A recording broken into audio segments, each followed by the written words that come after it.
அடைவதில்லை. இன்னைக்கு நீங்க ஏசப்பா நோக்கி பார்க்கறீங்க, உங்க முகங்கள் வெட்கம் அடைவதில்லை. உங்க முகங்கள் வெட்கம் அடைவதில்லை.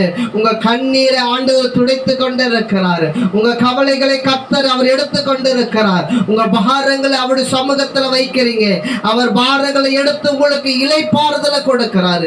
இயேசுடைய தேவ சமாதானம் உங்களுக்கு வந்து கொண்டிருக்கிறது.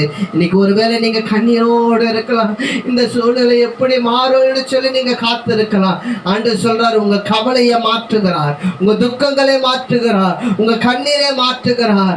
யாபேசு பிறந்த போது அவனுடைய தாய் சொல்லுகிறார்கள், நான் துக்கத்தோடு இவனை பெற்றேன் என்று சொல்லி இவனுக்கு யாபேஸ் என்று பெயர் வைக்கிறாங்க. கர்த்தரை நோக்கி யாபேசு பார்த்தபோது யாபேசை கர்த்தர் ஆசீர்வதித்து அவன் எல்லையை பெரிதாக்கின கர்த்தர் இன்னைக்கு உங்களுடைய எல்லைகளை பெரிதாக்கி கொண்டிருக்கிறார். உங்க குடும்பங்களை ஆசீர்வதித்துக் கொண்டிருக்கிறார். யாபேசுடைய தேவன் இன்றைக்கு உயிரோடு கூட இருக்கிறார்.